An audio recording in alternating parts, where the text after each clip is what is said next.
أعوذ بالله من الشيطان الرجيم. بسم الله الرحمن الرحيم. الحمد لله رب العالمين، والصلاة والسلام على سيدنا محمد وعلى آله وصحبه أجمعين.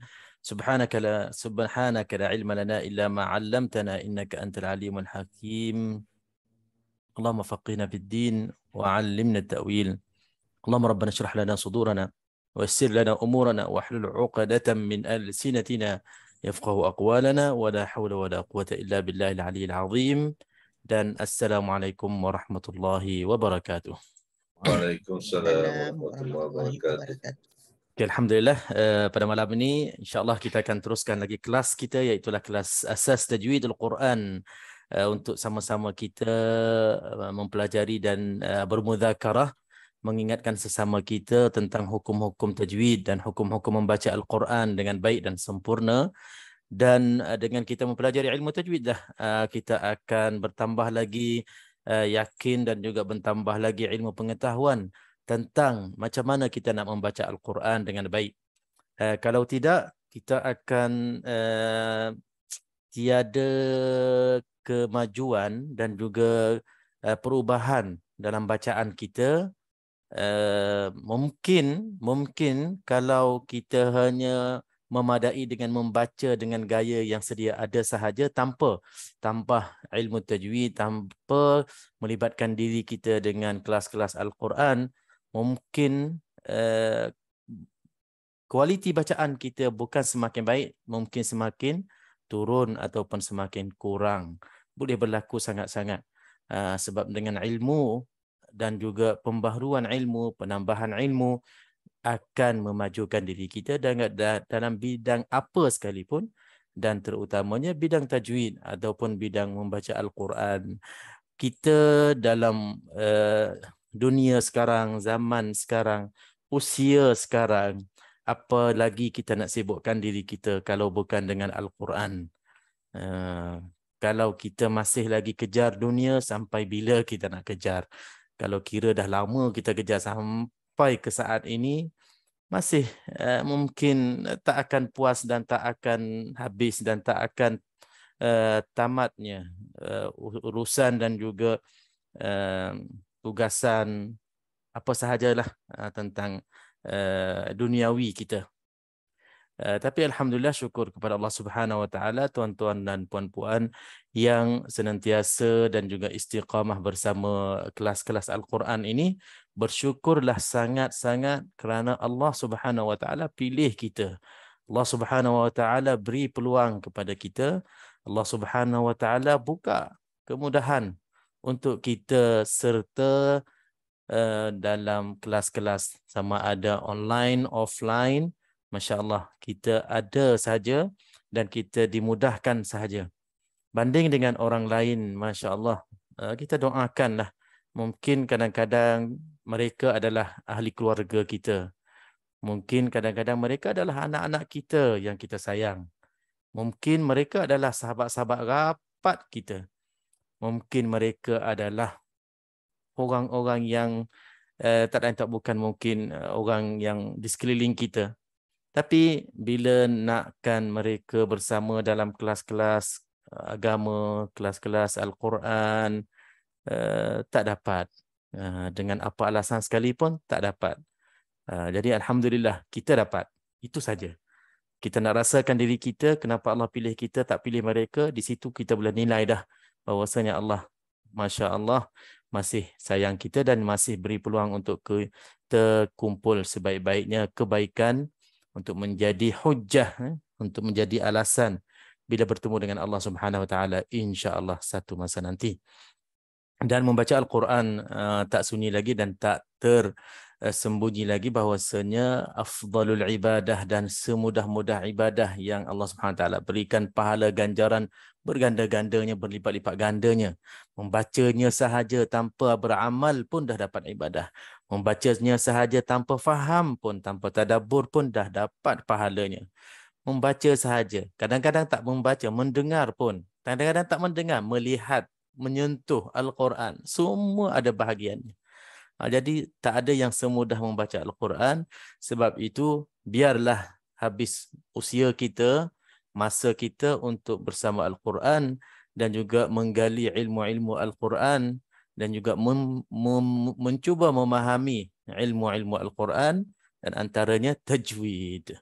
Saya mukaddimah panjang ni sebab ada antara kita tajwid belum lagi dapat nak faham, belum lagi dapat menguasainya. Walaupun baca Al-Quran dah bagus, tapi ilmu tajwid merupakan satu perkara yang sangat-sangat asing baginya.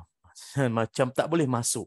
Katanya dia dah belajar banyak kali, dia dah mencuba buat macam-macam, tapi tak boleh, tak masuk-masuk ilmu tajwid dalam ingatan dia, dalam fahamannya.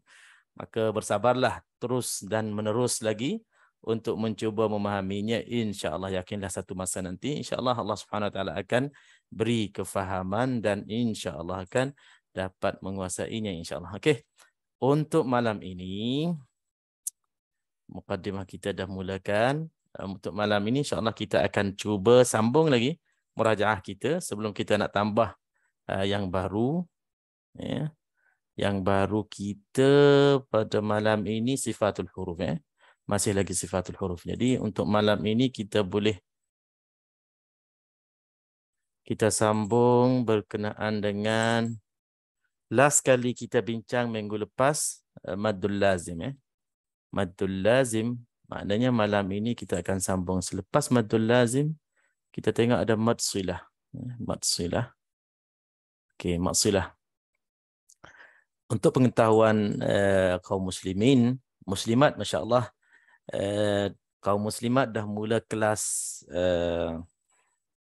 tahsin beserta dengan kupas tajwid, mengupas dan juga mengeluarkan hukum-hukum tajwid. Sebab mereka dah sampai ke pusingan yang ketiga membaca tahsin, masya-Allah. Mereka dah dari awal kelas kita buka Zoom, muslimat minta 2 kelas setiap minggu. Jadi masa lebih sikit. Jadi dah masuk pusingan ketiga. Dalam pusingan ketiga ni kita buat satu malam untuk membaca satu ayat, satu line je dan kupaskan tajwid, keluarkan segala hukum tajwid. Jadi di situ kita dah nampak betapa seronoknya yang dapat keluarkan dan seronok juga yang tak dapat keluarkan, dan lagi seronok orang yang tak kenal lagi tajwid. Dia akan seronok macam mana? Dia akan tercabar, dia akan nak jadi macam orang yang dah lancar. Jadi dari situlah kita akan nampak hukum mana yang betul-betul mereka faham, hukum mana yang masih lagi tak faham, masih lagi tak kenal betul-betul. Jadi insya-Allah dengan kelas-kelas tajwid ini akan kita cuba fokuskan kepada hukum-hukum yang masih lagi ada kesamaran ataupun belum jelas. Okay, antaranya maddus silah. Maddus silah pun ada juga antara muslimat ataupun qari-qariah kita belum betul-betul kenal maddus silah. Okey, kita tengok murajaah kita pada malam ini, ulang kaji kita. Kita mulakan maddus silah. Maddus silah adalah mad yang pecahan daripada mad tabi'i.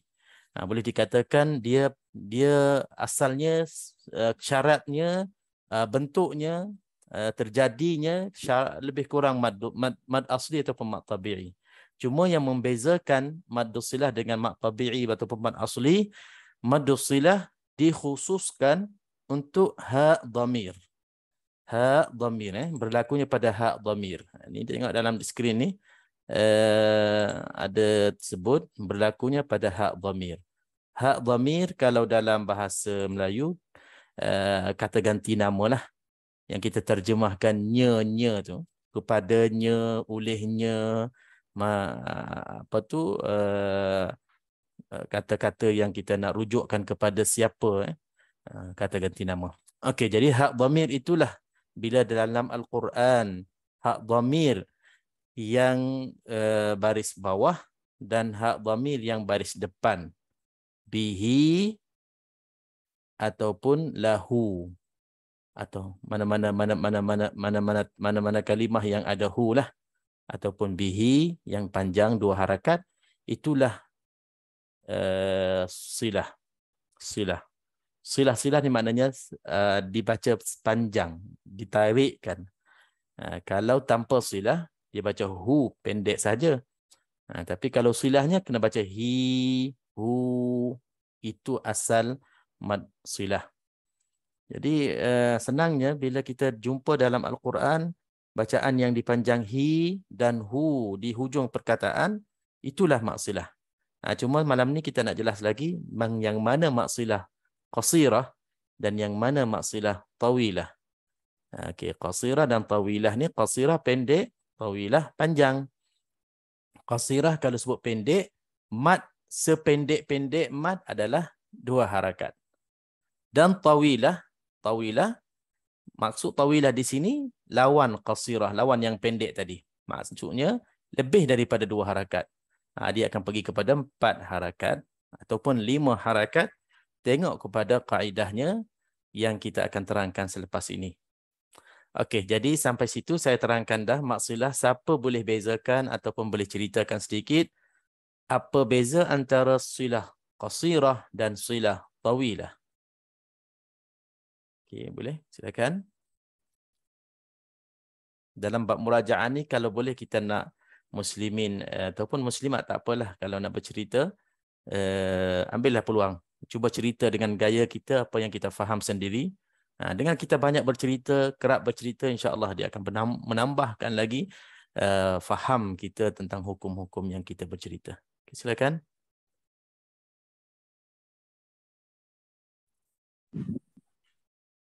Saya cuba, Ustaz. Okey, tafadhal. Dhamir syaratnya huruf sebelum dan selepas mesti berbaris. Dan huruf selepas bukan hamzah. Dibaca 2 harakat. Itu apa tu? Mad apa tu? Mad itu maksirah qasirah. Tajuknya maksilah qasirah. Okey, jadi ceritanya kalau saya kalau nak cerita sebelum dan selepasnya berbaris itu jadi cerita panjang. Kita cerita ringkas hi dan hu yang dipanjangkan dalam Al-Quran sekiranya tidak berjumpa dengan hamzah, itulah maksilah qasirah. Hi dan hu. Jadi mana-mana bacaan kita dalam Al-Quran, kalau kalimah itu di akhirnya, di penghujung ayat, penghujung kalimah perkataan itu, ada hi dan ada hu yang panjang. Yang selepasnya tak ada hamzah, itulah maksilah qasirah. Maka bila qasirah, bacalah 2 harakat. Jadi sebaliknya yang kita faham, mafhum mukhalafahnya, kalau tak ada hi yang panjang, kalau tak ada hu yang panjang, dia ada juga hi tapi tak panjang. Jadi itu tak boleh kita panjangkan. Tapi macam mana kita nak bezakan hi hu yang panjang yang pendek? Kalau kita tengok dalam rasamnya, yang hu dia ada waw kecil. Waw kecil atas satar. Maknanya tulis di atas garisan bersama dengan huruf-huruf yang lain. Yang hi pula dia ada ya terbalik. Ya terbalik gitu. Ataupun dal terbalik. Kan? Huruf kecil selepas hi. Itu tanda yang hi dan hu akan dipanjang. Kena panjang. Tapi bila ada tanda ni kita nak panjang 2 harakat ke 3 harakat ke 4 harakat, kita tengok selepas hi dan hu ni ada tak huruf hamzah. Kalau tak ada huruf hamzah, hanya 2 harakat. Kalau tak ada tanda waw kecil dengan ya kecil ni, ya ilhaq ataupun waw ilhaq ni, jangan kita panjangkan. Sebab ada hi dan hu yang tak ada panjang, yang tak ada silahnya. Bila kita terpanjang, dalikal kitabu la raiba fihi hudan, hi hudan. Itu salah lah. Sebab fihi di situ tak ada tanda ya kecil. Yang tu kita kena baca pendek, tak ada silah. Mungkin dalam qiraah-qiraah lain adalah baca dengan silah, tapi qiraah kita yang kita baca hafs ini tak ada pada hak dhamir yang tak ada tandanya waw kecil ataupun ya kecil. Okey. Jelas Haji Syarif dah sebut. Untuk maksilah tawilah pula macam mana kita nak kenal? Jadi Ustaz terbalik ajalah, mana yang tadi hi dengan hu tu ujung dipanjang, lepasnya tak ada hamzah. Jadi kalau macam yang maksilah tawilah mana ada hamzah. Dan lepas tu ada tanda daripada waw dengan ya kecil tu ada tanda ubah. Okey. Senang cerita ni. Kita tengok cerita ada contohnya, maknanya tadi kalau yang tak ada yang tak ada hamzah, hukumnya maksilah qasirah. Dan kalau yang ada hamzah macam ni, wa indahu ummul. Jadi di sini selepasnya hu tu ada waw kecil dan ada hamzah. Dan atas waw pula ada tanda ombak. Tanda ombak ni dia akan datang pada mad-mad yang kadar panjangnya lebih daripada 2 harakat. Kalau macam mad asli, mad badal, dia tak ada tanda ombak ni. Mad tamkin, mad apa lagi, mad iwad, tak ada tanda ombak. Tanda ombak ni akan datang pada mad yang kadar panjangnya lebih daripada 2 harakat. Jadi di sini kalau kita tengok untuk mad asli, mad silah tawilah, tanda mad ada pada waw kecil dan selepas waw kecil itu ada hamzah. Inilah mad silah tawilah. Dalam bacaan kita nanti kita kena baca 4 ataupun 5 harakat. Kenapa? Sebab dia sama dengan syarat untuk mad jaiz munfasil. Iaitulah pertemuan antara huruf mad dengan huruf hamzah dalam 2 perkataan. Di sini kalau kita tengok ada tadharub, berebut hukum. Berebut hukum tajwid. Mad silah tawilah pun nak untuk dia, mad jaiz munfasil pun nak untuk dia. Jadi bila ulama tajwid dah asingkan, dah khususkan untuk hak dhamir ini diberikan kepada mad silah, maka dalam contoh begini kita bagi kepada mad silah tawilah dan kita tak namakan mad jaiz munfasil. Walaupun hukumnya dan juga syaratnya, bentuknya, rupanya sama, kita utamakan nama mad silah tawilah. Bacaannya sama juga dengan mad jaiz munfasil 4 dan 5 harakat. InsyaAllah jelas jadi itulah kita dah terangkan lebih kurang untuk mad silah tawilah dan qasirah. Okey, merajaah kita yang berikutnya kita ada mad iwad. Mad iwad, mad panjang, iwad itu ganti. Mad itu panjang, iwad itu namanya ganti. Okey, kita tengok sini apa yang ganti dan macam mana kita nak kenal mad iwad. Terjadinya apabila memberhentikan bacaan pada huruf yang berbaris 2 di atas dan dibaca dengan 1 baris dan dimadkan, dipanjangkan 2 harakah. Okey, dia panggil mulhaq tabi'i juga, pecahan tabi'i juga sebab dia 2 harakat. Mana-mana yang 2 harakat, kita kira asalnya mad asli mad tabi'i dan syaratnya sama mad asli mad tabi'i, tetapi ulama tajwid takhsiskan dan khususkan bentuk ini, rupa ini namanya mad iwad, bukannya asli, bukan tabi'i. Tak perlu kita panggil asli, kita panggil mad iwad lah. Okey, jadi berlakunya mad iwad ini pada perkataan yang penghujungnya ada huruf berbaris fathatain, berbaris 2 atas. Fathatain berbaris 2 atas pada huruf berbaris 2 atas. Maka di sini tak kiralah huruf-huruf tu apa, dikecualikan, nanti ada huruf yang dikecualikan. Cuma pada asalnya mana-mana huruf kalimah yang hujungnya ada fathatain, maka kita akan gantikan di sini. Kita akan gantikan dan kita akan iwad dan kita akan baca secara 2 harakah panjang pada mad itu. Kita tengok contoh di sini, hakiman. Hakiman. Man di sini hujung perkataannya huruf mim fathatain. 2 fathah, 2 baris atas. Maka kita baca hakimah. Hakimah. Kita tak baca man. Kita baca hakimah. 2 harakat. Okey. Contohnya ma'an. Ma'an. Maka dibaca dengan ma'a. Ma'a. Baca 2 harakat. Lepas tu mad iwad pula dikecuali dari menjadinya mad iwad mana-mana perkataan yang hujungnya ta marbutah fathatain. Ta marbutah fathatain. Pada perkataan ini tidak berlaku mad iwad. Kita tak boleh baca contoh di sini khasyi'atan, ada fathatain tapi tak boleh baca khasyi'ata. Khasyi'ata tak boleh. Sebab apa? Kaedah pada huruf ta marbutah ini apabila waqaf dia akan bertukar menjadi huruf ha, mati. Khasyi'ah. walaupun fathatain, walaupun kasratain, walaupun dhammatain, semua ta marbutah bila berhenti diwaqaf ke atasnya, ta itu, ta simpul itu dia akan jadi huruf ha berbaris mati, khashi'ah. Sebab itu dia tak boleh jadi mad iwad. Soalan saya di sini, ganti yang namanya iwad di sini, kita ganti apa? Apa yang ganti di sini? Ganti alif Ustaz. Apa yang ganti alif? Dia punya tanwin tu. Okey, tanwin tak dibaca, gantinya alif. Okey, mungkin kalau lebih jelasnya, tanwin itu ada nun sakinah.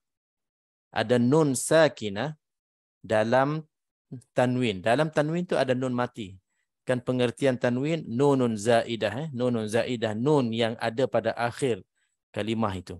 Kalau katalah contoh hakiman, kalau kita baca, kalau kita tulis seperti kita baca, hakiman. Hakiman. Nun. Hakiman. Ni hakiman, ini pun hakiman. Nun mati ni. Nun mati yang ada pada tanwin.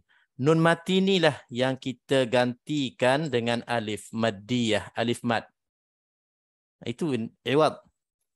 Daripada kita baca nun mati yang ada dalam tanwin, kita tak baca nun mati itu, kita gantikan dengan alif maddiyah. Huruf mad, huruf alif, huruf mad. Jadi kalau siapa-siapa nak terangkan apa yang ganti apa di sini, maka kita boleh terangkan begitulah. Nun yang ada dalam tanwin fathatain itu tidak dibaca, maka kita gantikan dengan alif maddiyah ataupun alif huruf mad, gantikan dan dibacakan dengan qadar 2 harakat. Sebab bila kita masukkan alif mad, dia akan jadi rupa dia, bentuk dia macam mad asli. Maka cara bacaannya 2 harakat. Mad iwad. Dia terjadi bila kita waqaf. Ya, betul. Bila Semua kita ini berlaku, baru saya nak cerita. Semua ini mad iwad, dia akan berlaku ketika waqaf, tak kira di akhir ayat ataupun di pertengahan ayat. Kalau kita waqaf dan perkataan itu ada 2 fathatain, maka kita kena jadikannya ma'iwad. Dan kita namakannya ma'iwad. Jangan kita faham hanya penghujung ayat sahaja, mana-mana surah yang semuanya fathatain di hujung ayat itu sahaja mad iwad. Tidak.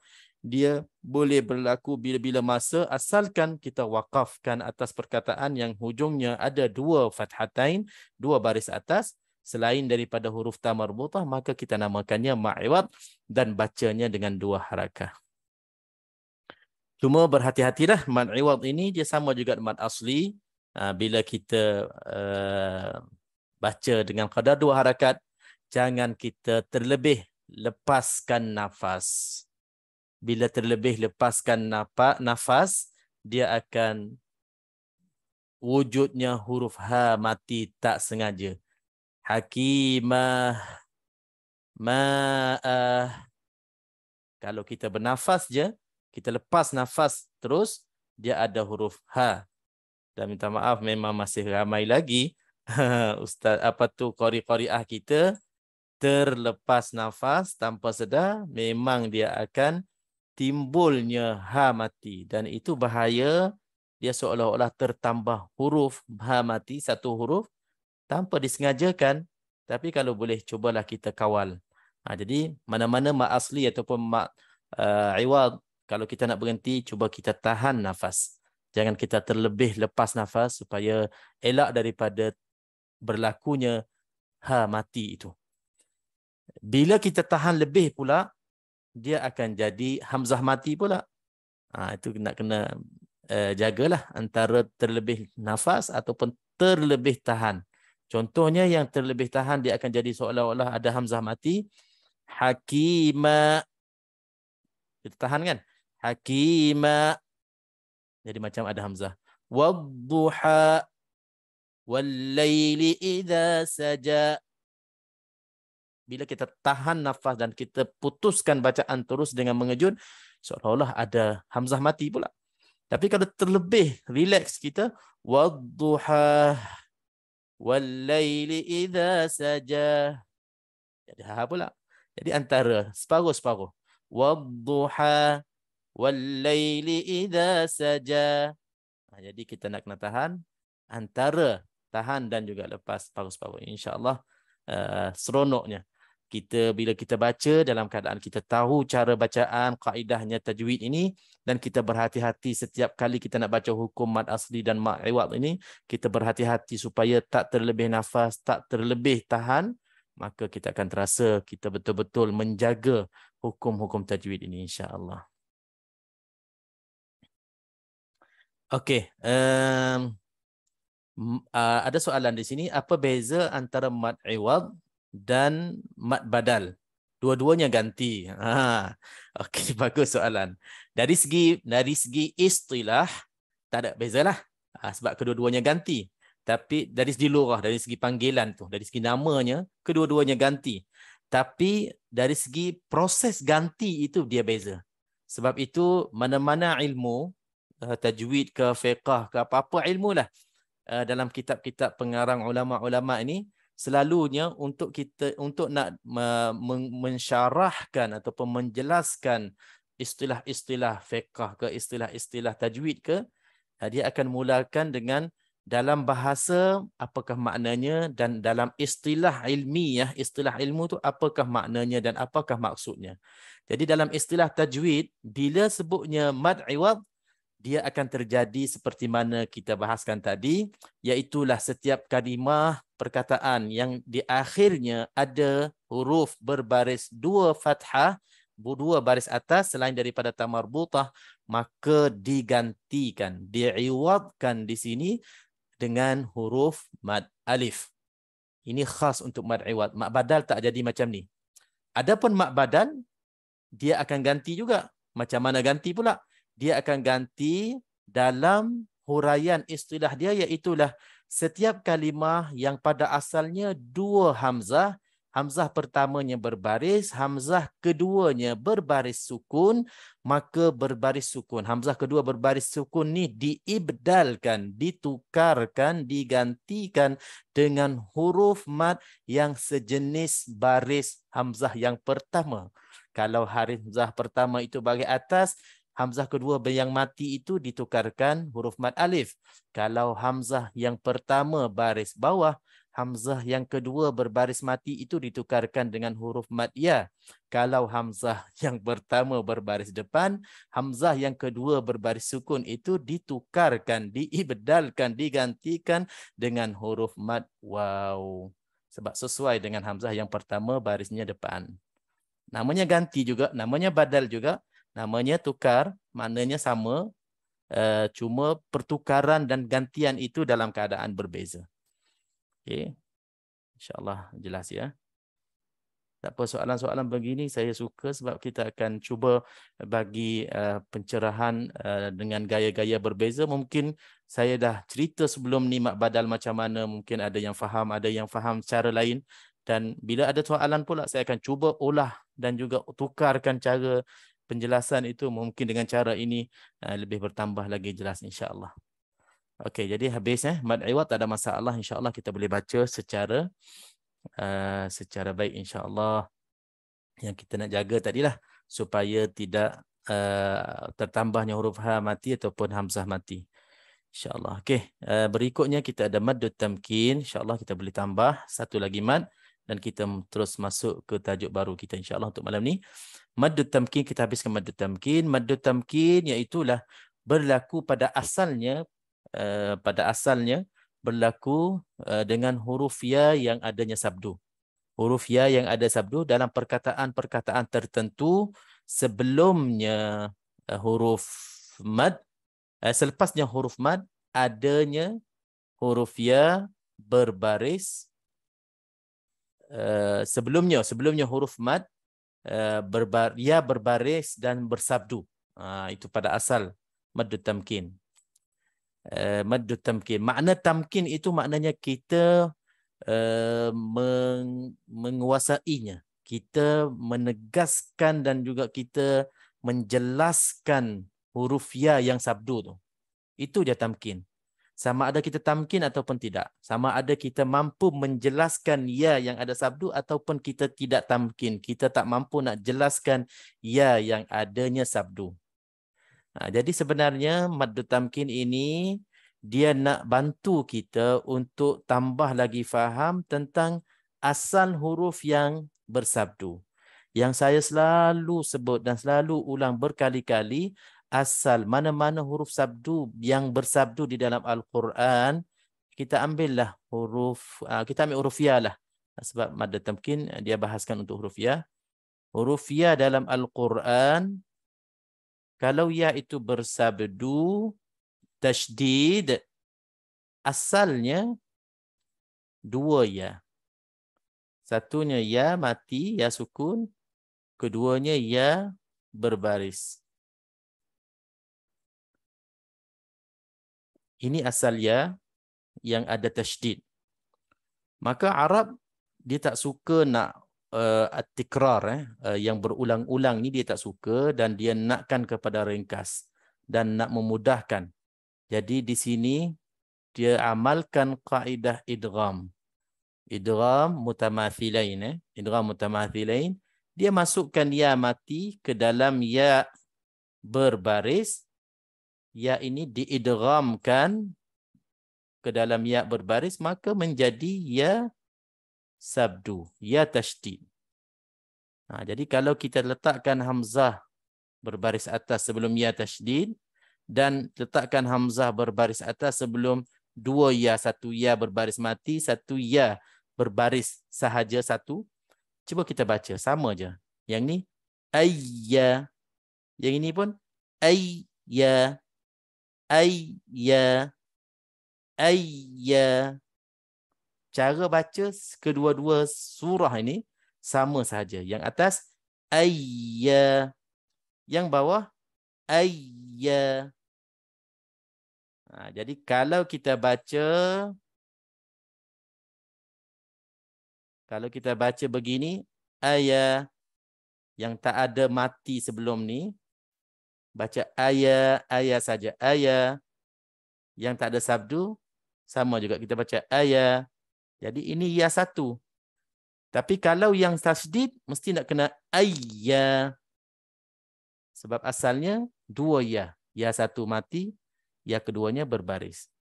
Saya perlu terangkan dan ulang-ulang saya insya-Allah sampai kita semua memberi hak sesempurnanya kepada semua huruf yang adanya tasydid. Sebab masih banyak lagi, masih kerap lagi ya huruf-huruf yang tasydid itu tak diberikan haknya. Huruf tasydid ni, huruf yang sabdu ni, dia akan nakkan haknya sama dalam semua keadaan. Sama ada berbaris atas baris atas, baris bawah, baris depan, hatta ketika huruf itu berbaris mati sekalipun. Contohnya dalam setiap hujung-hujung perkataan yang adanya huruf tu bersabdu kan. Itu pun kita nak tekankan juga untuk kita tahqiqkan, tamkinkan, jelaskan huruf itu asalnya dua huruf. Huruf sabdu tu asalnya dua huruf. Jadi insya-Allah dalam bacaan kita yang huruf sabdu tu jangan kita sebut masuk biasa je macam ayah, tak boleh. Kita kena ayah, kena tekankan untuk jelaskan kedua-dua huruf yang satunya berbaris mati dan keduanya berbaris. Okey, jadi begitulah dalam bab mat tamkin ini untuk kita sebagai pembaca nak tamkinkan, nak jelaskan huruf yang ada sabdu tu, iaitu huruf ya. Kita tengok dalam contohnya. Contoh wan nabiyina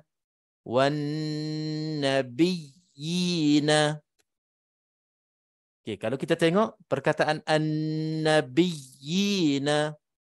tengok pada zahir dulu. Pada jelasnya sekarang ini perkataan an-nabiyina ada berapa ya? Ada 3 ya. Tak, pada zahir saja. Jangan yang kira yang tak nampak, yang kita nampak saja. Yang nampak 2 lah. Betul. Huyyitum. Berapa ya? Sama Ustaz.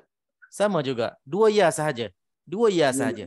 Tapi disebabkan dia ni tamkin, disebabkan yang pertama itu ya yang berbaris berbaris bawah dan sabdu, maka asalnya an-nabiyyin nun ba ya mad dan nun. Wih, betul tak ni? Nak tak bagi dulu. Ni gigi siapa ni? Tak maaf. Nun, ba, ya pertama, ya kedua, ya mad dan nun. Ha, gitu betul. Okey, nun pertama ada sabdu. Ba bagi bawah. Ya, ada sabdu. Okey, ya ini ya mati kita letakkan. Ya mati. Dan ini ya berbaris bawah. Dan ini ya mad. Ya mad. Ini ya mad. Dan ini nun. Okey. Ini asal perkataan gitu. Jadi bila dalam Al-Quran, dalam bahasa Arab, bila dia nak ikhtisar, dia nak ringkaskan, dia tulis 2 ya sahaja. Dia tak tulis 3 ya. Cuba kita tulis huyyitum. Asalnya ya pertama, ya kedua, ya mad dan ta serta mim. Ini ya pertama, ya kedua, ya mad, ta. Hu. Boleh. Hu ni ya mati, ni ya bagi bawah, ini ya mad dan tum. Gitu. Huyyitum. Huyyitum. Okey, bila dia nak ikhtisarkan di sini dalam Al-Quran, dia tak tulis 3 ya begini, jadi banyak. Kan? Banyak hanya huruf rumah ya ataupun tulisan ya itu, maka diikhtisarkan idgham masuk dalam ya yang kedua, maka jadinya ya bersabdu. Jadi tulis 2 ya sahaja, tapi dibacanya 3 ya. Dibacanya 3 ya. An-nabiyyina biyyina huyyitum. Itu beza. Beza kalau kita sebut an-nabiyyina, kalau tak tekan, kalau tak tamkin, kalau tak tasydid huruf ya itu, maka tak berlakulah mat tamkin. Maknanya kita ghairu mutamakkin, kita tak jelaskan ya mati yang diidghamkan dah dimasukkan ke dalam huruf ya itu. Ini asal mat tamkin. Tapi qadar panjangnya 2 harakat aja. Setelah kita tamkin, setelah kita tekan, tegaskan bunyi ya yang sabdu, barulah kita panjang yina, yitum, 2 harakat. Okey, jelas ya, insya-Allah. Okey. Ini pada asalnya dibahaskan untuk ya baris bawah yang ada sabdu, selepasnya ada huruf mad. Maka itulah mat tamkin. Tapi ada sebahagian ulama tajwid membahaskan lebih lagi selepas daripada huruf ya, boleh berlaku juga dalam huruf waw juga. Kalau huruf waw itu berbaris dan sebelumnya waw berbaris mati, maka perlu jelaskan waw mati itu. Okey, kita tengok contoh di sini. Yalwuna alsinatahum. Okey. Alladhi yuwaswisu. Jadi kalau kita baca alladhi yuwaswisu pendek, dia tak jadi. Kena panjang dan tekan sikit. Alladhi yuwaswisu. Ada sebahagian pendapat mengatakan ini juga tamkin. Tapi tamkin bukan mad saja. Tamkin daripada nak jelaskan huruf ya yang ada pada mad asli. Yang sebelumnya yuwaswisu. Ini tak apalah, ini tambahan sahaja. Kalau nak dikira mat tamkin, bacaan tamkin boleh, ataupun mat tamkin, tapi yang kita masyhurnya mat tamkin pada perkataan yang ada huruf ya bersabdu itu. Itu lebih jelas.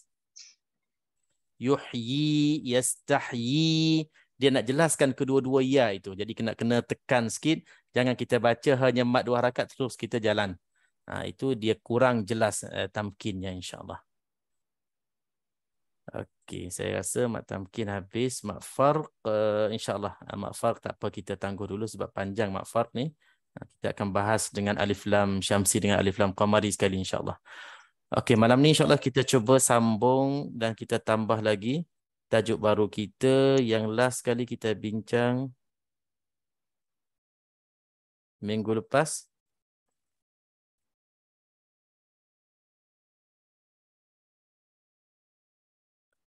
Minggu lepas kita habis surah kita habis bahagian-bahagian tebal nipis Okey, minggu ni insya-Allah kita akan sambung kita punya tajuk besar kita, iaitu sifatul huruf.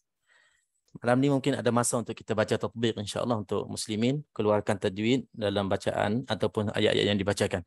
Okey, last kali kita belajar sebelum kita masuk berkenaan dengan huruf tebal tipis tu, huruf hukum ra dan huruf lam lafzul jalalah dan juga alif maddiyah yang sebelumnya isti'la dan istifal tu. Sebelum tu kita sedang membicara berkenaan dengan sifat-sifat yang ada lawan, sifat yang berlawanan yang ada 10 sifat maknanya 5 sifat lah, 5 sifat lawan 5 sifat.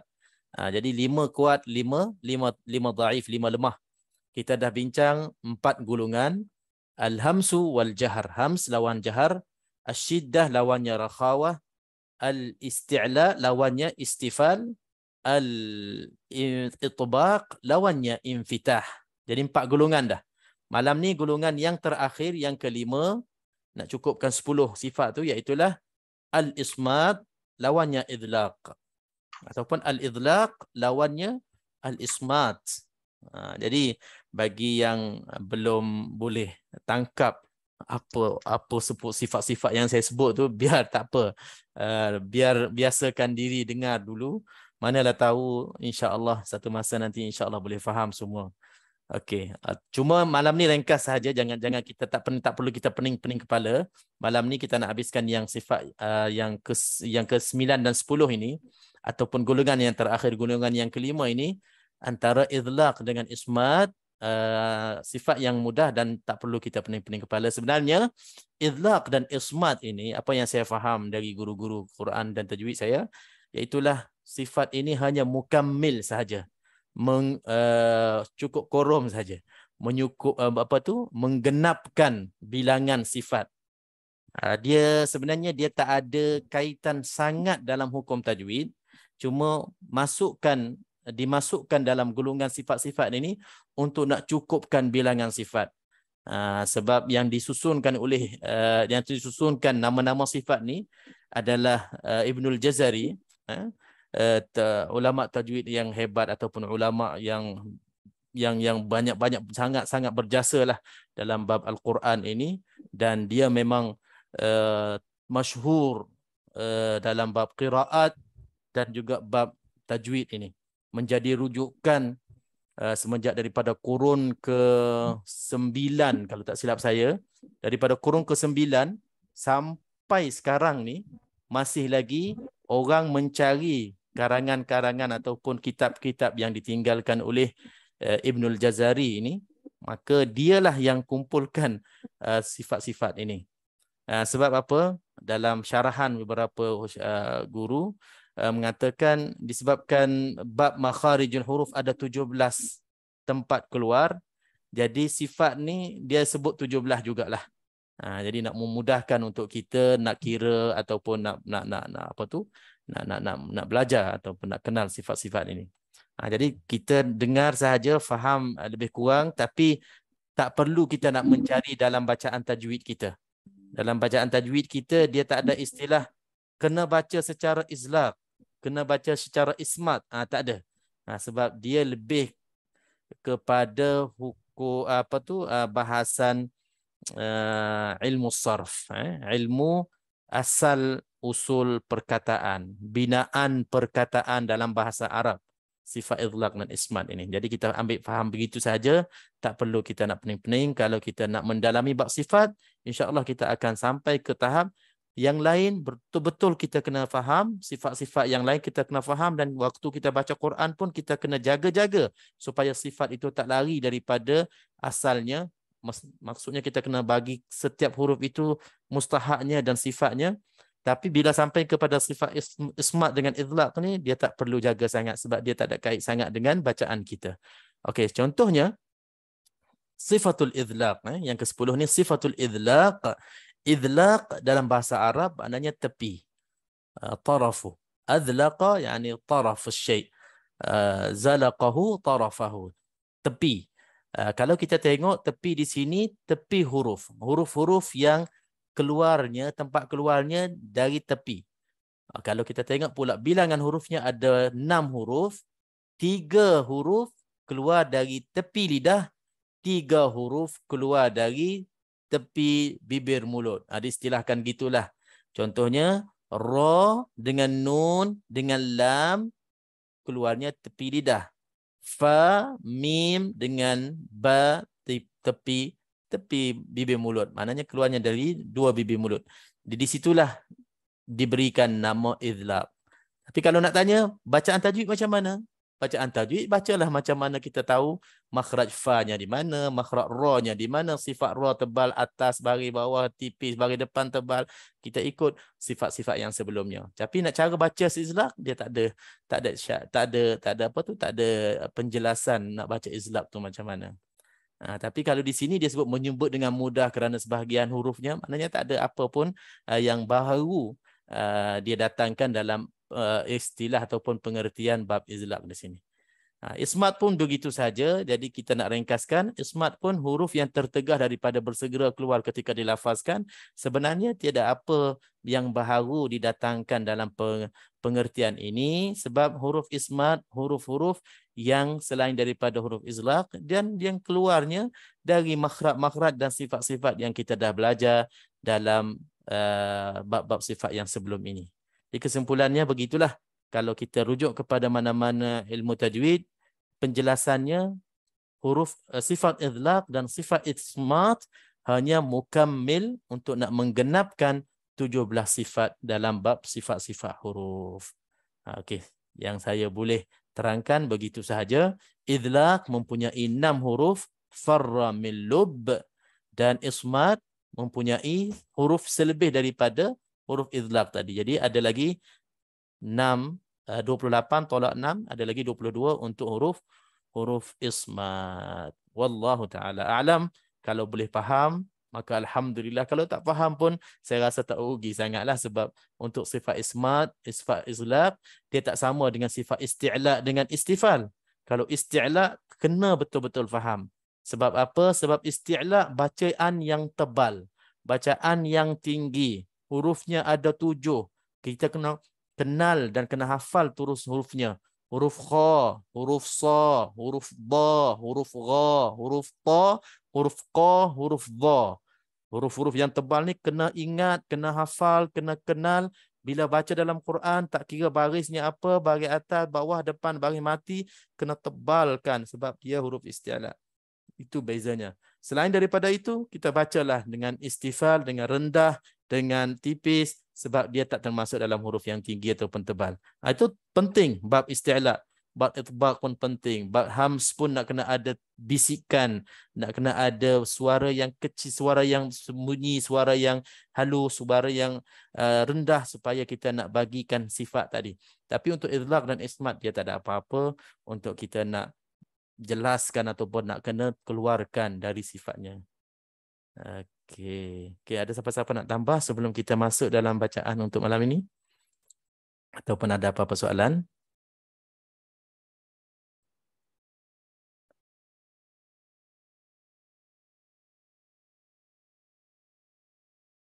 Okey, kalau tak ada apa-apa, insya-Allah saya rasa malam ni kita bagi masa lebih sikit je untuk muslimin membaca ayat-ayat surah Ar-Rahman dan keluarkan hukum-hukum yang ada di dalam ayat-ayat yang dibacakan, insya-Allah. Siapa ada tanda last kali ayat berapa kita baca surah Ar-Rahman?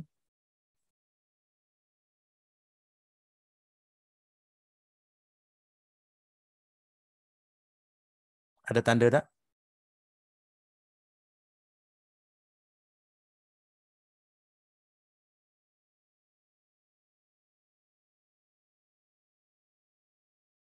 Okey, kalau tak ada siapa-siapa tanda, mungkin kita mula dari ayat 37.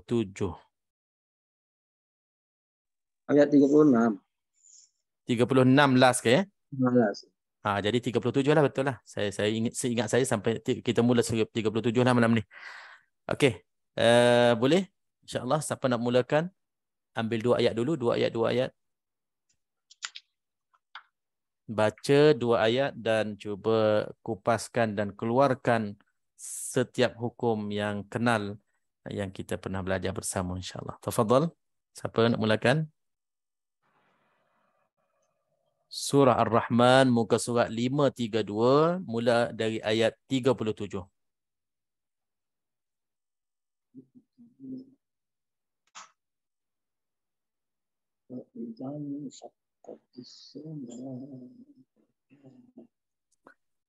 Okey, kita tengok ada siapa?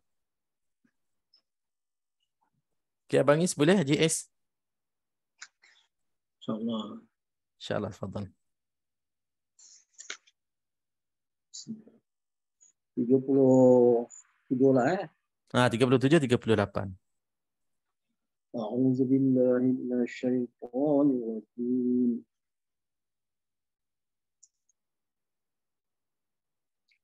وإذا انشقت السماء فكانت وردة كالدهان فبأي آلاء ربكما تكذبان. Dua je. Okey, insyaAllah.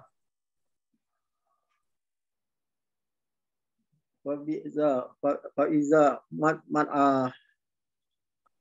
apa? Mat asli Zat. Zat. Ifa hakiki. Nun mati jumpa sa. Okey, idza kalau berhenti, fa idza tu mad asli. Tapi kalau fa idzan syaqqa, Dan ini jadi apa? Kamaria. Bukan Kamaria. Siapa tahu? Fa idza kalau berhenti betul mad asli. Tapi kalau sambung fa idzan syaq, Samsia saja. Ikhfa hakiki. Tak? Ikhfa hakiki. okey. Fa idzan saya baca sampai situ je. Belum lagi fa idzan sya. Kalau fa idzan sya itu dah jadi ikhfa hakiki. Sekarang ini maksud saya kalau fa idza itu mad asli. Tapi kalau sambung fa idzan Bukan Samsia macam mana Syamsiah? Syamsiah kena ada alif lam.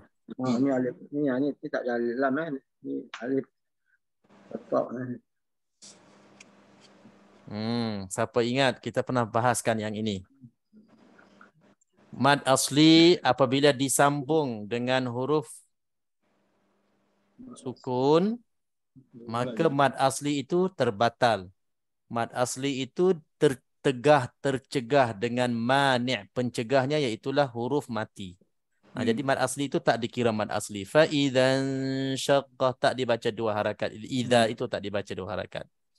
Itu sebab kalau tak sebut mad asli tak apa. Bila sebut mad asli ketika waqaf, ketika wasal macam mana? Apa keadaan mad asli? Kena jelaskan gitu. Okey, teruskan insya-Allah.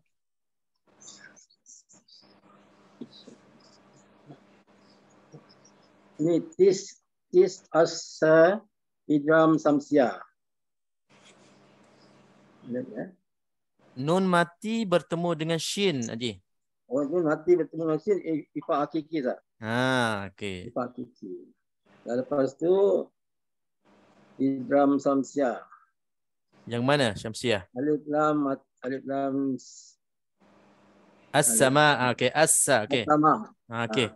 Habis ma tu ma wajib Okey, untuk Haji Abang Is dan Haji Ismail dan kepada semua, Kita cuba biasakan dan juga cuba kita susunkan cara untuk kita nak kupas tajwid. Ini saya punya cadangan lah, supaya kita untuk diri kita dan untuk pendengar dia akan jelas. Kita nak bicara dan juga kita nak tujukan hukum itu kepada perkataan yang mana.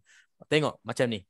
Kalau tadi faiza kita sebut idza, okey, ada hukum dalam kejap sebut saya sebut dulu sebagai contoh. Kalau saya sebut faiza, yang ada dalam faiza hanya mad asli. Jadi kena sebut mad asli. Lepas tu faidzan sya. Di sini ada nun mati bertemu dengan shin. Kita sebut hukumnya ikhfa haqiqi. Okey, jadi syaqqatissa. Sebut tissa saja, di situ adanya alif lam syamsiyah. Okey, lepas tu kita sebut sama'u. Di situ adanya mak wajib muttasil. Jadi jelas kita sebut hanya untuk hukum mak wajib saja. Kita tak sebut macam tissama'u faka mak wajib muttasil. Jadi faka pun ada hukum, tissa pun ada hukum. Yang mana satu kita ada sebut 3 hukum, 3 perkara di situ, tapi kita nak tujukan kepada mad wajib saja. Jadi di situ confuse. Biar kita kupas satu persatu, kita sebut hanya hukum yang kita nak tujukan. Jadi contohnya kalau mad wajib dalam perkataan as-sama, kita sebut sama'u saja. Jangan campur dengan faka. Jadi bila sambut faka dah ada tambahan hukum lain. Okey, cuba insya-Allah. Saya sambung faka. Okey, boleh? Faka mad asli. Fakanat ra mati tu war tebal sana. Ya, betul. Insya-Allah. Tanwin wara datang ke ifa hakiki lagi ni. Bagus. Itu betul. War datang ka sampai ka aja. Ikhfa haqiqi. Okey. Jelas?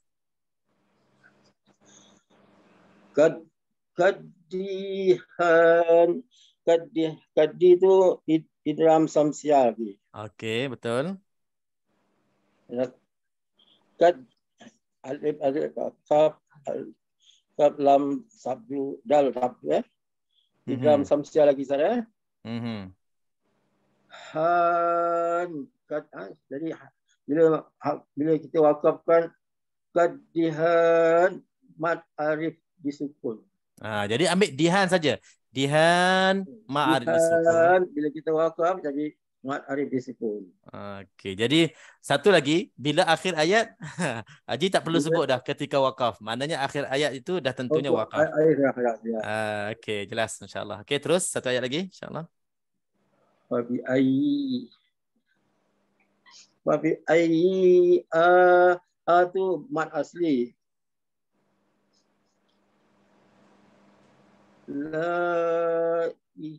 La yang panjang tu mad wajib. Sebut sampai la mad wajib. Mad wajib. Muttasil, okey. Rabbi, Rabb tu ra dibaca tebal. Okey, jelas insya-Allah. Rabbi kuma tu mad asli lagi. Insya-Allah. Okey, alhamdulillah. Tukaziban. Ini pun mad arif disukun. Masya-Allah. Alhamdulillah. Jelas. Satu persatunya dikeluarkan sama-sama. Okey, insya-Allah. Dari yang tadi tu apa Ustaz? Zal alif jumpa nun. Faidzan sya.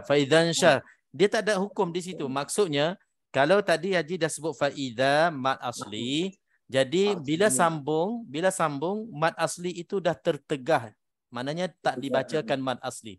Dia panggil mawani'. Mawani' pencegah kepada mad asli, iaitulah wujudnya huruf berbaris mati ataupun ada hamzah wasal, maka mad asli itu tak dipanjang 2 harakat lagi. Jadi za tu bukan mad asli lagi lah. Ya, kalau sambung tak jadi mad asli lagi. Terima kasih Ustaz. Okay, sama-sama. Okey, ayat 39 ayat 40. Silakan. Siapa nak ambil yang ini? Silakan.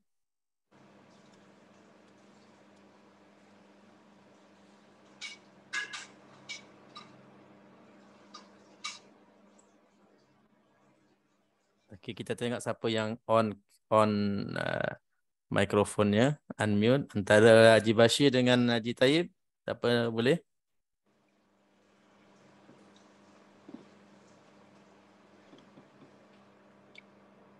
Okay, InsyaAllah saya cuba Ustaz. Okey, tafadhal.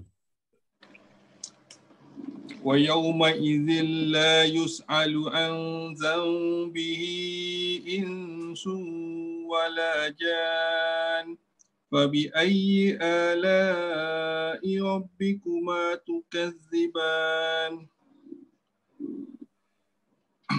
وَيَوْمَئِذٍ lah, tanwin bertemu dengan lam, idgham bila gunah, yus'alu tak ada, tanwin anza, tanwin bertemu dengan zal, ikhfa hakiki, zal bertemu dengan nun, itu iqlab Ustaz. Za bertemu dengan nun. Itu anzambihi, itu tapi saya tahu itu iqlab Ustaz, pasal dia ada tanda mim. Mim kecil. Apa bertemu dengan apa di sini? Ha? Apa bertemu dengan apa? Zambihi, tanwin bertemu dengan nun. Tanwin. Tapi tak ada tanwin Ustaz. Tanwin talhaqu akhir al-asma. Tanwin hanya wujud pada akhir perkataan, akhir kalimah. Di sini awal kalimah bukan tanwin dah di sini. Tapi yang ini zambihi jadi apa hukum? Saya tahu itu iqlab Ustaz. Saya tahu itu iqlab tapi betul, saya tak betul iqlab, tapi yang bertemu di sini. Tak dapat huraikan Ustaz. Okey, tak apa, bagus. Jadi gini, di sini banyak juga masih confuse yang iqlab ni sama ada tanwin ataupun nun mati. Di sini nun mati di sini. Nun mati bertemu dengan ba. Oh ya, betul. Nun mati di sini. Walaupun betul. Mim tu dia kacau, mim tu macam kacau sikit. Tapi mim itu sebenarnya membantu kita untuk nak menandakan hukum ni iqlab. Jadi iqlabnya ditukarkan nun kepada mim waktu baca, insya-Allah. InsyaAllah. Bihi matsilat tawilah. Bihi kan kalau boleh sebut bihi matsilat tawilah, atau kita boleh akan bihi panjang 4 hingga Kejap Ji. Okey. Kalau kita sebut bihi saja dia tak boleh jadi maksilah tawilah. Kena sebut bihi barulah dalam bacaan itu ada pertemuan dengan humzah. Okey, ini kalau kita sambung ni bihi insu. I saja. Bihi i. Tujukan di situ tu. Bihi kita akan menjadi mad sila tawilah, atau kita boleh panggil atau mad jaiz. Tak payah atau. Mad sila tawilah aja. Fokuskan dia aja. Sila tawilah saja. Mad sila tawilah. Tanwin bertemu dengan sin, itu ikhfa hakiki. Kejap. Mana tanwin? Ni nun bertemu dengan alif nun mati. Alif tak ada kena mengena. Nun mati saja. Nun mati bertemu dengan sin. Bertemu dengan sin. Itu ikhfa hakiki. Bagus, insya-Allah. Dan tanwin bertemu dengan waw, itu idgham ma'al gunnah. Insya-Allah. Wala jadi mad asli. Jan itu mad arid li sukun. Mad arid li sukun. Jan itu sabar Ustaz. Ini bukan ataupun dia menjadi mad lazim harfi mustaqal. Harfi itu huruf. Harfi itu awal-awal surah. Mad kalimi mustaqal. Ya, pasal itu ada tanda sabdu Ustaz. Ya, betul. Ini mad lazim kalimi mufaqqal kena baca panjang 6 harakat. 6 harakat. Okay. Ada lagi huruf hukum tak di situ? Ada lagi hukum tak? Walajan nun macam tak ada gitu Ustaz. Okey, tadi yang kita bercerita tadi yang mana-mana huruf yang ada sabdu kena bagi haknya. Jadi di sini nun ada sabdu di sini. Nun yang sabdu tu selalunya hukum apa? Guna. wajibul gunnah. Wajibul gunnah. Di sini walaupun dia hujung perkataan, buah hujung ayat, tetap wajibul gunnah tu kena datangkan dan kena hukumkan, kena bagi hukum wajibul gunnah. Panjangkan 6 harakat, jan. Tetap kena ada 2 harakat di situ. Jadi mak lazim kalim mutsaqqal dan juga wajibul gunnah pada nun yang ada sabdu. Okey. Saya ingatkan tengah-tengah je Ustaz. Okey. Fa bi ayyi Hamzah dengan bertemu dengan alif mad asli. Mana-mana Hamzah dibaca 2 harakat selain daripada mad asli. Selain daripada mad asli apa? Mad apa? Mad tabi'i. Selain daripada mad tabi'i. Mad badal. Mad badal. Okey. Jadi lam itu mad wajib. Kalau la saja dia tak boleh jadi mad wajib, kena la'i. Kita dah pergi kepada kelas yang ke depan sikit lah, kena sebut betul-betul. Tak apa biasa. Okey, teruskan. Rabbikuma itu mad asli, tukaziban ba yang terakhir tu ban mad arid li sukun. Masya-Allah, alhamdulillah. Okey, kalau tuan-tuan perhatikan, kalau dulu-dulu kita mulakan kita tengok qari-qari'ah kita, kalau dia nak keluarkan hukum, dia baca panjang. Macam contohnya kan ayat yang ke-39, contohlah dia nak baca, dia nak sebut mad, dia nak sebut dhillah sahaja. Idgham bila gunnah kamil. Jadi dia baca fa yauma idzil la yus'alu idgham bila gunnah. Jadi panjang dia baca, tapi dia pilih satu hukum yang dia nak je. Jadi di situ tak jelas kita punya kupasan. Jadi kita insya-Allah bermula dari sekarang, kita dah mula nak detail dan juga kita nak yang terbaik. Waktu kita nak kupas dan kita nak perkenalkan setiap hukum yang ada dalam ayat yang kita baca, kita tujukan betul-betul untuk hukum yang kita nak sebut. Jangan kita campur-campur dengan yang lain. Barulah dia nampak jelas. Macam contoh tadi dzambihi insun. Banyak hukum di sini. Jadi kita kena kupas satu-satu. Macam ni. Anda ikhfa haqiqi. Dzambi iqlab. Bihi mak silah tawilah. Insu. Jangan sun. Sebab sun tu hukum lain dah. Insu saja. Di situ ikhfa haqiqi. Sunwa idgham ma'al gunnah. Wala mad asli. Jan mak lazim kalim mutsaqqal dan wajibul gunnah. Jadi satu-satu kita sebut hanya untuk hukum yang kita nak keluarkan. Jadi kita nak kena pecah-pecahkan Ustaz. Ya, betul. Dan pecah tu kena baca betul-betul, sebut yang berkaitan saja. Jangan campur dengan yang tak berkaitan. Okey, faham. Boleh kali insya-Allah. Alhamdulillah. Tak apa, kita cuba. Lain kali saya unmute Ustaz, lain kali saya unmute. Tak boleh, nanti lambat dapat peluang. Ustaz, yang mat sila tawilah Ustaz. Kita kena sebut dia. Kena sebutlah. Kita kena sebut dia sendiri ya. Bukan sebelum tu kan bukan ha yang kita sebut panjang. Hi itu kita panjang. Hi lah. Bihi. Itu maksilah tawilah. Hi ya, kan maksud saya bihi ada tambah lagi hi. Saya dengar macam Ustaz baca bihi gitu. Bihi dengan i, dengan hamzah tu. Jadi yang maksilah tu hamzah dia tu kita nak bunyikan ya. Kena bunyikanlah. Sebab kalau kita bihi saja, dia maksilah qasirah. Dia akan menjadi 2 kalimah Ustaz. Dia akan dia tak maksudnya di sini memang jelasnya semua kita kenal bihi insun di sini huruf ha dhamir bertemu dengan hamzah. Jadi nampak jelas. Tapi waktu kita nak baca, nak sebut, nak kupas tu, kalau sebut bihi saja, walaupun kita tahu ini maksilah tawilah bertemu dengan hamzah, tapi waktu kita sebut bihi saja kita tak sebut hamzah, dia tak jadilah maksilah tawilah. Jadi kupasan yang lebih jelas, kita sebut bihi i. Jadi di situ bertemunya hi dengan i, jadinya maksilah tawilah. Maksud Ustaz bila kita kupas saja kita bunyikan hamzah. Kalau kita baca taklah.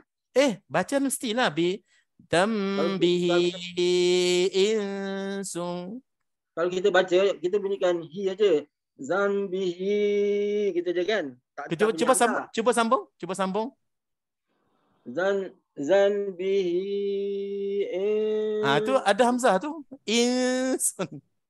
Itu sebelah huruf itu huruf sebelah lah. Iyalah, kena baca sekali lah waktu kita nak kupas. Tadi maksud saya bila nak terangkan hamzah tu saya ingat kena baca juga huruf Ya, letak, ya. Waktu nak kupas mesti nak kena Dan sebutkan kupas hamzah. bunyikan lah.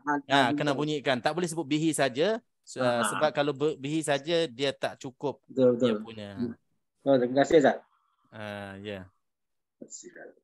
Okey, di sini ada soalan. Saya kenal orang yang bertanya ni tapi dia menyamar nama lain. Dia kata hamzah atau ya kecil. Betul. Di sini kita nak kena sebut hamzah untuk nak membezakan, nak menentukan silah ini qasirah ke tawilah. Jadi untuk tanda tu memang dah ada. Kalau tanda tu ada ombak atas ya kecil tu memang maksilah tawilah confirm, jadi tak boleh jadi maksilah qasirah. Sebab maksilah qasirah tak ada tanda ombak, tak ada tanda mat tu. Tapi waktu kita nak kupas, kalau kita sebut zambihi saja, dia tak jelas. Sebab tak ada hamzah. Sebutlah bihi, itu lebih jelas. Komplit dia punya syarat untuk menjadi maksilah tawilah. Ini cara saya memilih. Bila kita nak kupas, kita tujukan kepada huruf-huruf yang berkaitan. Huruf bertemu dengan apa yang menjadi hukum yang kita nak sebut, sebutkan semua yang syarat-syarat itu. Kalau kita sebut sebahagian saja dia tak jadi. Contohnya, fa idzan syaqqatis samaa'u, kita sebut sama saja. Sama mak wajib. Macam mana sama mak wajib? Mana mana hamzahnya? Contohnya begitulah. Jadi tak cermat dan tak habis kita baca hukum yang kita nak jelaskan. Okey, kita try seorang lagi. InsyaAllah bagi peluang kepada seorang lagi insyaAllah untuk mengambil ayat 41 dan ayat 42. Silakan. Saya baca Ustaz. Okay, insyaAllah. Dia dah unmute daripada awal kelas lagi. Okey, silakan Ji. A'udzubillahi minasyaitonir rajim. Yu'raful mujrimuna bisimahum fayu'khazu bin nawasi wal aqdam. Fabi'ayyi ala'i rabbikuma tukadziban. Kupasannya yu'raful al-mujrimun. Al-muj itu alif lam kamar ya. Okey, kalau tengok al-muj dah ada dua hukum tu, Ji. Ada dua, okey. Al-mu saja. Al-mu. Okey. Al-mu jadi itu alif lam kamar ya. Muj itu kalkala sugra. Rima muna mad asli.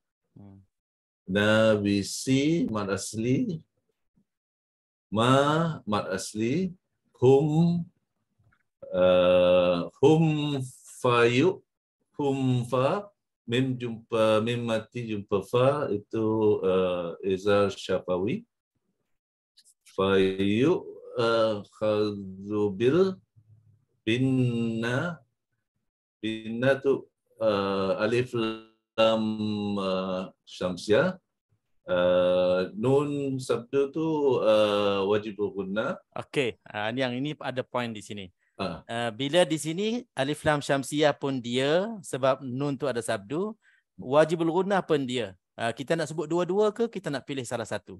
Oh, pakai satu je lah. Jadi syamsiah, alif lam syamsiah. Tak, di sini dia diutamakan untuk gunnah, wajibul gunnah. Kita Wajibul sebutkan untuk gunnah. Okey. Wajibul gunnah.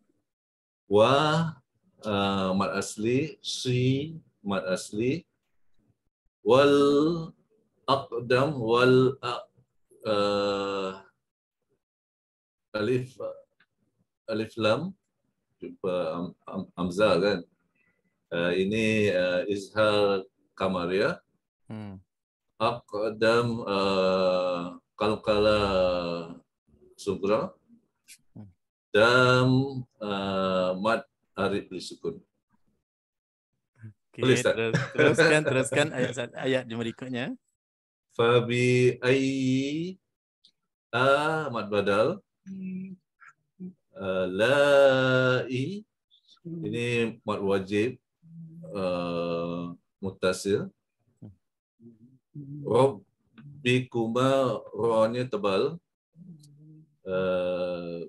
Rabbikuma mad asli. Tukadziban ban mad arid lisukun. Masya-Allah. Susah Okey. satu-satu. Tak apa. Ini saya minta lah. Ini bila dengan kelas saya minta begitulah. Tak apalah tuan-tuan, kalau puan-puan dah biasa dengan cara yang sebelum ini, silakan, tak ada masalah sebenarnya. Yang penting kita memang kenal. Cuma bagi saya, alangkah baiknya kalau kita tujukan kepada hukum yang sahanya yang kita nak sebutkan itu lebih cermat dan lebih jelas. Cubalah latihkan diri dengan cara yang saya punya cadangan ini. Kalau semua dapat, alhamdulillah. Kalau tak dapat pun tak apa, dengan cara sendiri. Semua dah kenal, insya-Allah. Ramai dah kenal hukum-hukum tu.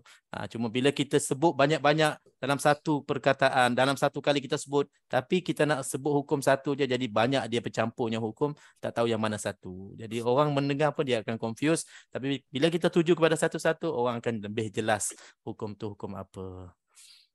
Saya rasa sampai sini dulu untuk malam ni, ayat 42. InsyaAllah kalau ada rezeki dan ada peluang, insyaAllah kita akan sambung lagi surah Ar-Rahman dan juga hukum-hukum tajwid yang akan kita bahaskan bersama berulang-ulangnya, insyaAllah. Sebelum kita tutup majlis, ada apa-apa nak ditanya ataupun nak dikongsikan? Saya tak nampak Ajiddin tak ada malam ni, insyaAllah. Jadi kelas jadi macam tenteram sikit. Kalau tidak, dia ada bahagian dia lah, insyaAllah. Okey, kalau tak ada apa-apa, jazakumullah khairul jaza. Mudah-mudahan apa yang kita kongsikan pada malam ini bertambah jelasnya, bertambah ilmunya kita dengan hukum tajwid, dan bertambah lancar fasahahnya kita membaca hukum tajwid, insya-Allah. Subhanakallahumma bihamdik asyhadu an la ilaha illa anta astaghfiruka wa atubu ilaik. Bismillahirrahmanirrahim. Alhamdulillah wassalatu wassalamu ala sayyidina Muhammad wa ala alihi wa sahbihi ajma'in. Allahumma arhamna bil Quran wa barik lana fil ayati wadh-dhikril hakim wa tajawaz 'anna ma kana fi tilawatina min khata'in aw nisyan aw tahrifin aw ziyadatin aw nuqsan. Allahumma ij'alna min ahli al-Quran alladhina hum ahluka wa khassatuka ya arhamar rahimin. Allahumma waffiqna wa 'allimna, Allahumma 'allimna bima yanfa'una وزدنا علما نافعا برحمتك يا ارحم الراحمين. وصلى الله وسلم وبارك على نبينا محمد وعلى اله وصحبه اجمعين والحمد لله رب العالمين. تقبل الله منا ومنكم. شكرا. Terima kasih Ustaz. Terima kasih Ustaz. Terima kasih semua. Daripada Kemenang diambil oleh Haji Taib kepada Haji Din, insya-Allah. Jazakum barakallahu fikum, insya-Allah. Galaxy 2 dah bercakap, dah bersuara. Masya-Allah. Syabas Haji Taib, masya-Allah. Allah, alhamdulillah kepada semua, insya-Allah. Okey, sama berehat, sama berehat. Jumpa Abang lagi, Is juga, insya-Allah. tak lupa Abang Is pun hebat juga. Masya-Allah.